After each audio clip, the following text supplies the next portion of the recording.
Existe un silencio específico que precede a los momentos en que todo cambia para siempre. No el silencio del vacío. El silencio de una sala que se ha llenado hasta el límite con todo lo que cree sobre sí misma, y aún no sabe que esas creencias están a punto de encontrar algo que no pueden explicar. El Long Beach Arena guardó ese silencio la tarde del 20 de marzo de 1969. No de forma visible. Para cualquiera que hubiera entrado desde la calle, habría parecido ruido y movimiento y el espectáculo organizado de una competencia. Gritos de Kiai resonando contra el concreto. Jueces marcando puntos en japonés. El chasquido limpio y autoritario de una técnica perfectamente ejecutada alcanzando exactamente su objetivo. Pero debajo de todo eso, recorriendo la sala como una corriente bajo el agua en movimiento, había algo más. Una certeza. Profunda, institucional, incuestionada. La clase que se construye durante años dentro de una comunidad y eventualmente se convierte en el aire que esa comunidad respira sin darse cuenta de que lo respira. Long Beach, en 1969, era el centro del karate estadounidense. No de forma metafórica, literalmente. El Campeonato Internacional de Karate, fundado por Ed Parker, se había convertido en el torneo de artes marciales más importante del continente. Esto no era un evento regional con apuestas locales. 12 países habían enviado competidores. 20 estilos estaban representados en los cuadros de competencia: Sotokan, Gojo Ryu, Wado Ryu, Kyokushin, Tang-Soo Do, y cada linaje serio que había echado raíces en suelo americano durante las 2 décadas anteriores. 500 personas llenaban el recinto. Practicantes, estudiantes, maestros, familias, los serios y los simplemente curiosos. Todos los que comprendían lo que representaba ese día estaban allí. Las finales estaban en sus últimas horas. Y antes del combate final, como exigía la tradición, el campeón hablaría. El campeón siempre hablaba antes de la final. Era una ceremonia tan antigua como el torneo mismo. Un momento en que el hombre que había demostrado su filosofía de forma más completa ante todas las filosofías rivales se colocaba al centro del escenario y ofrecía su entendimiento. El público llegaba ya de acuerdo. Había acordado antes. Esperaba volver a acordar.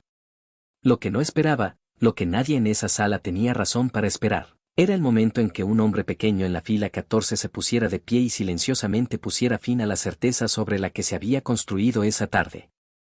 Había estado sentado quieto de esa manera particular en que la quietud pertenece a quienes no tienen asuntos pendientes con el movimiento.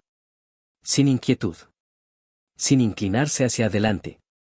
Mientras el público a su alrededor seguía los combates con la agitación comprometida de espectadores que esperan la conclusión, su atención descansaba sobre el escenario de una manera diferente a la del simple espectador. Más parecida a escuchar algo que el combate decía por debajo del intercambio visible. Vestía ropa oscura de calle, pantalón negro, camisa negra, nada que anunciara rango, afiliación o el nombre de una escuela. Era pequeño. 1,70 m, 63 kilos, y en una sala organizada alrededor de la exhibición visible de credenciales marciales, parecía exactamente lo que aparentaba ser, un civil que había venido a observar. Solo 12 personas en ese recinto sabían lo que en realidad estaba sentado en la fila 14. Una de ellas estaba directamente a su lado. Las demás estaban distribuidas por las filas, personas cuyos caminos se habían cruzado con el de él en gimnasios, en sesiones privadas, en los pisos de escuelas que aún no habían ganado el prestigio que más tarde tendrían. Estas 12 personas observaban el escenario con una calidad de atención moldeada por un conocimiento que el resto de la sala no compartía.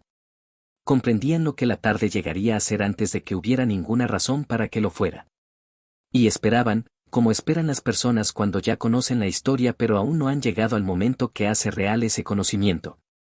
El hombre que estaban observando había comenzado a entrenar a los 13 años. Para cuando se sentó en ese recinto a los 28, había acumulado una amplitud de estudio marcial que la mayoría de los practicantes de ese recinto no alcanzarían en toda una carrera. Wing Chun, absorbido en Hong Kong bajo el linaje de Ip Man, hasta que sus principios ya no eran teóricos sino estructurales, integrados en el reflejo, en el sistema nervioso. Boxeo, estudiado por su directness y su trabajo de pies. Esgrima, por su comprensión de la distancia y el tiempo. Lucha libre y judo, por lo que revelaban sobre el equilibrio y la palanca en el momento del contacto. No había coleccionado estas artes como un museo colecciona artefactos. Las había interrogado. Las había desmontado para encontrar los principios debajo de la forma. Guardaba solo lo que respondía a la pregunta que siempre formulaba: ¿funciona esto realmente cuando la persona frente a ti no tiene ningún interés en cooperar con tu técnica? Había construido una filosofía a partir de lo que quedaba después de aplicar esa pregunta. La llamó Jeet Kune Do. No había venido a demostrarla. Había venido a observar. La política del estilo, qué tradición era superior, qué sistema merecía primacía, ya no le interesaba. Había resuelto ese debate años atrás, en el trabajo privado de su propio desarrollo, cuando dejó de preguntarse cuál estilo era el mejor y comenzó a preguntarse qué era verdad independientemente del estilo. Estas eran preguntas diferentes. La primera tenía 100 respuestas en competencia. La segunda tenía solo una. El campeón tomó el micrófono.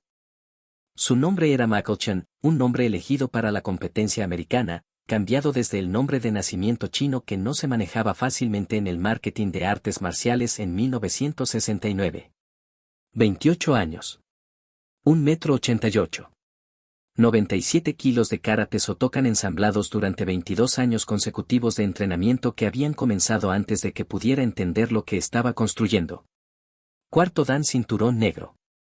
3 títulos de campeonato consecutivos en este torneo.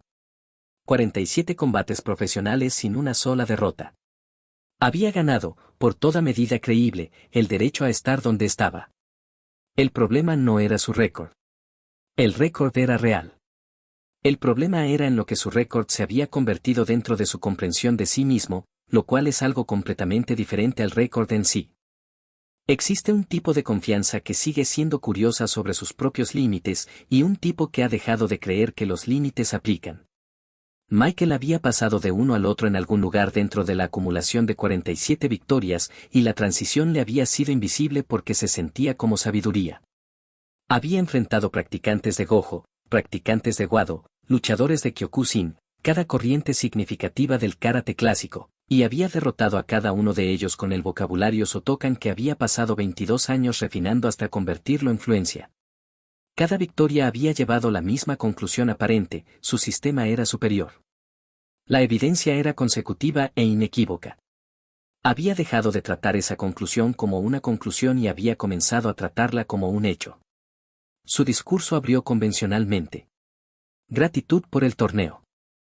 El peso de 3 títulos consecutivos. La responsabilidad de representar el arte. El público aplaudió donde se esperaba el aplauso, y Michael presionó más. Shotokan no era simplemente su estilo preferido, les dijo. Era el sistema de combate más efectivo del mundo. No uno de varios. El más efectivo. El público absorbió esto con la incomodidad que sigue a una afirmación demasiado grande para que la sala la acepte colectivamente, pero demasiado respaldada por credenciales para descartarla fácilmente. Continuó. Había una tendencia, les dijo.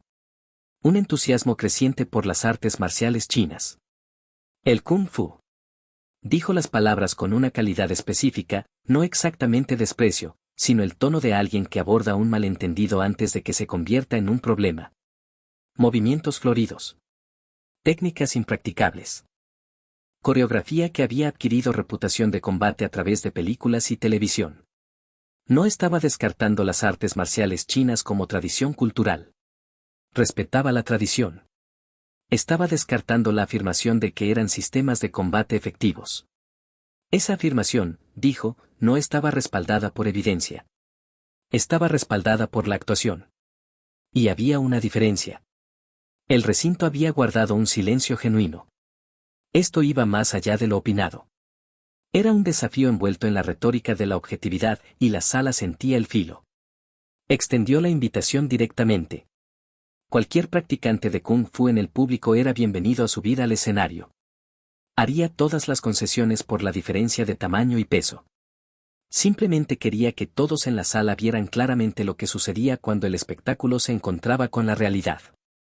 El silencio que siguió fue lo suficientemente largo como para comenzar a responder por él. Todavía estaba construyendo sobre ese silencio, señalándolo como evidencia, cuando la voz llegó desde la fila 14. No era fuerte. Precisa. El tipo de voz que llega no a través del volumen sino a través de la calidad de su intención. Los micrófonos del recinto la captaron antes de que la sala lo hiciera. 2 palabras, entregadas simplemente, lo acepto. Michael se detuvo. El hombre pequeño en ropa oscura ya estaba de pie, ya se movía por su fila hacia el pasillo, con la misma directness tranquila que había caracterizado cada momento de su permanencia sentado. El hombre a su lado había dicho algo urgente y fue respondido con un suave movimiento de cabeza negativo. Ya estaba comprometido. Llegó a los escalones del escenario y lo subió sin pausa. El presentador preguntó su nombre. Bruce Lee. El nombre llegó a la sala y se instaló allí sin reconocimiento. Michael nunca había seguido el circuito de televisión de Hong Kong. No conocía el nombre. Ed Parker, quien organizaba el torneo y era uno de los 12, ofreció contexto breve al micrófono, un instructor de Los Ángeles, Wing Chun, su propio sistema llamado Jeet Kune Do, un actor que había interpretado a Kato en el programa televisivo El Avispón Verde. Michael escuchó la palabra actor y sintió que su interpretación se completaba. Un actor. Alguien que practicaba artes marciales como herramienta profesional y había pasado suficiente tiempo con ella para confundir esa familiaridad con maestría. Esta era exactamente el tipo de persona que su demostración necesitaba. Se enfrentaron en el centro del escenario. El contraste visual era suficientemente completo para funcionar como una declaración antes de que cualquiera de ellos se moviera. Michael con su GI blanco impecable, cada parche en su posición designada, cinturón negro de 4º grado atado con la precisión de alguien que lo ha atado 10.000 veces y aún comprende lo que representa. Bruce en ropa de calle, sin rango visible, sin estilo anunciado, sin credencial exhibida por nada de lo que vestía. 1,88 m contra 1,70 m. 97 kilos contra 63.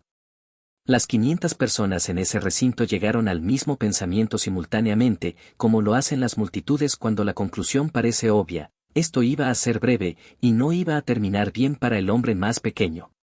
Mako se colocó en su postura. Profunda, comprometida, Shotokan de manual, peso comprometido hacia adelante, manos en cámara, la forma que su cuerpo había estado ensayando desde que tenía 6 años hasta que la forma ya no era practicada sino habitada. Bruce se paró de forma natural. Pies al ancho de los hombros. Peso centrado. Manos arriba pero relajadas, móviles de una manera que el ojo entrenado en karate interpretó como casual, indisciplinada, la postura de alguien que aún no había comprendido la gravedad de lo que tenía enfrente. El juez señaló. Lo que sucedió durante los siguientes 60 segundos fue suficientemente silencioso como para ser difícil de leer desde las filas traseras. Sin explosión de contacto. Sin intercambio dramático. Mako se movió primero, un golpe en lunge, preciso y rápido, apuntado al pecho. Llegó donde Bruce había estado. No donde estaba. El desplazamiento había sido mínimo, unos centímetros de movimiento angular, cronometrado no después del golpe sino mientras el golpe se estaba generando, antes de que el peso completo de Mako se hubiera transferido hacia adelante. Michael recalibró. Una patada frontal, forma limpia, suficiente poder para comunicar intención seria. Se extendió hacia el aire. Bruce se había movido de nuevo, y de nuevo el movimiento estaba calibrado al mínimo necesario, sin evasión dramática, sin desplazamiento telegráfico, simplemente la reubicación precisa y económica del objetivo antes de que la técnica llegara a él. Mako presionó más fuerte. Combinaciones de torneo, secuencias que habían decidido 47 combates contra oponentes con todas las credenciales que este recinto reconocía. No las lanzaba con imprecisión. Su técnica estaba cerca de la perfección. El problema no era la ejecución. El problema era que cada técnica requiere una fase de preparación, un desplazamiento de peso, una cámara, una rotación de hombro que anuncia la técnica antes de que la técnica se lance. Esta preparación es invisible para los oponentes entrenados dentro del mismo sistema, porque ambos lados han absorbido la misma gramática y ambos lados compensan dentro de sus reglas compartidas. Contra alguien que había pasado años desarmando cada sistema que encontraba hasta sus principios subyacentes, alguien que había entrenado para ver no la técnica sino el principio que la genera, esa preparación no era una señal sino una declaración. Michael anunciaba todo antes de que llegara, en un idioma que no sabía que Bruce había aprendido a leer. 40 segundos. No había tocado nada.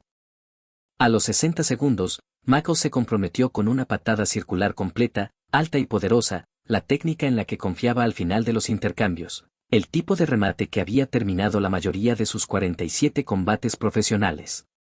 Bruce entró dentro del arco. Su mano izquierda interceptó la pierna de patada de Michael en la rodilla, no un bloqueo, una redirección, unos pocos grados de trayectoria alterada que marcaron la diferencia entre el contacto y la nada. Su mano derecha avanzó. Abierta. Extendida. Se detuvo a 1 centímetro de la garganta de Mako. La sostuvo. 3 segundos. El recinto estaba completamente inmóvil. Ese silencio no era el silencio de una multitud esperando lo que viene a continuación.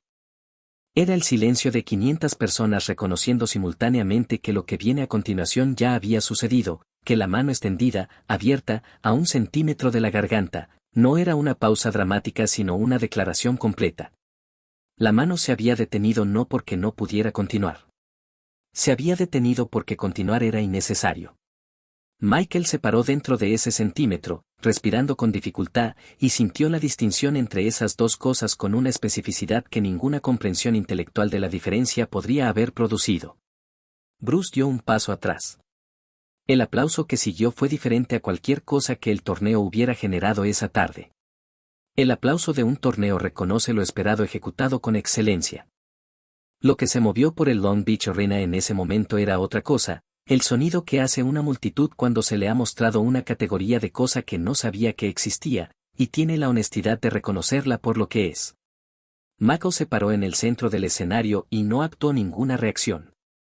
Era un practicante ante todo, lo que significaba que estaba obligado a reconocer lo que su cuerpo acababa de experimentar, independientemente de lo que le costara esa experiencia.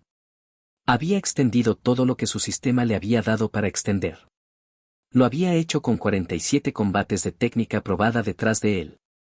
Y durante 60 segundos, nada había hecho contacto. El hombre frente a él se había movido por todo el vocabulario de su maestría sin urgencia, había llegado dentro de su guardia sin ser invitado, y se había detenido a 1 centímetro de terminarlo porque terminar nunca había sido el punto.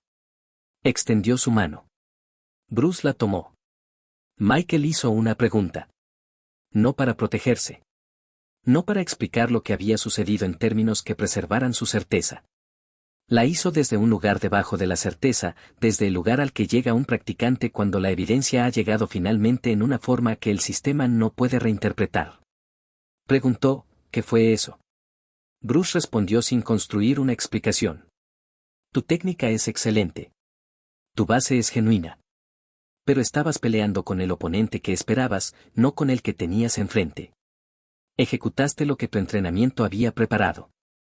Cuando el oponente no habita el rol que tu entrenamiento asumió, el sistema no tiene respuesta. Le diste al sistema la autoridad. La autoridad te pertenece a ti. Michael había encontrado esta crítica antes, en teoría. Todo practicante avanzado eventualmente escucha el argumento contra la sobresistematización. Siempre había podido mantenerla en el nivel de la abstracción, donde la abstracción siempre puede responderse con la evidencia de un récord ganador. El segundo 60 había hecho la abstracción inaccesible. Fue a la escuela de Bruce el siguiente sábado.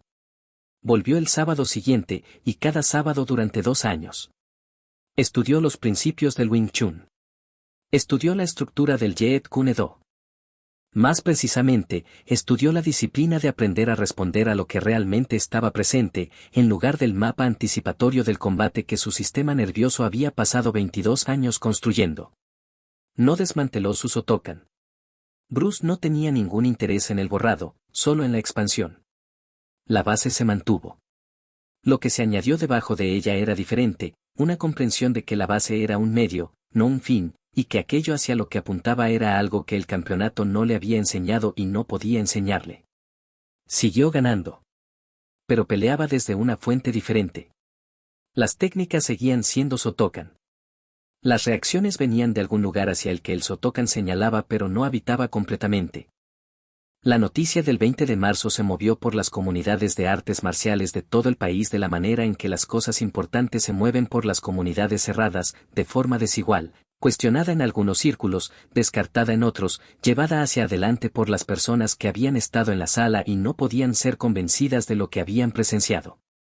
Algunas escuelas la escucharon como un ataque a la tradición y respondieron en consecuencia. Algunos practicantes se encontraron con ella y reconocieron la pregunta que estaba haciendo, y siguieron la pregunta hasta Los Ángeles. Algunos de esos practicantes se convirtieron en estudiantes. El campeonato concluyó. Michael ganó su cuarto título.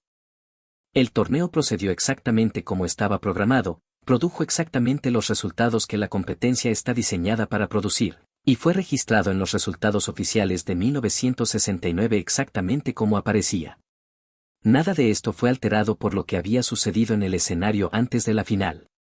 Los cuadros no importaban. Los récords no lo reflejaban. Pero hay dos tipos de récords. El tipo que se guarda en papel y el tipo que se guarda en los cuerpos de los practicantes que estuvieron presentes cuando se demostró algo verdadero de una forma que no podía ser refutada.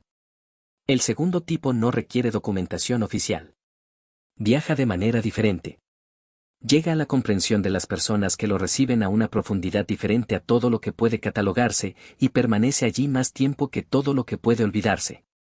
La certeza no es lo mismo que la maestría. Eso fue lo que dijo el 20 de marzo. Un récord de victorias consecutivas puede convertirse en una habitación cerrada. El campeón que nunca ha encontrado algo que su sistema no puede explicar nunca ha sido probado de la manera que más importa. La pregunta no es si tu entrenamiento es suficiente para lo que ya has enfrentado. La pregunta es si has entrenado la parte de ti mismo que encuentra lo genuinamente desconocido, no con una respuesta preparada, sino con presencia. Michael Chen se retiró de la competición en 1971. Se convirtió en instructor. Ha contado la historia de esa tarde a cada estudiante que ha enseñado, no como una historia de derrota, su récord está intacto, la demostración no fue un combate, sino como una historia sobre el costo específico de la certeza. Sobre lo que se necesita para pararse en una sala con todo lo que has ganado y extendido hacia adelante, y descubrir que lo que está al otro lado de esa extensión es algo a lo que tu certeza ganada no puede llegar. 500 testigos. 12 que ya sabían. Un campeón que aprendió lo que los campeones raramente tienen que aprender. Y un hombre pequeño en ropa de calle que no dijo nada en absoluto hasta que la sala hizo del silencio la única alternativa. La cosa más peligrosa en cualquier sala es aquella que no tiene nada que demostrar.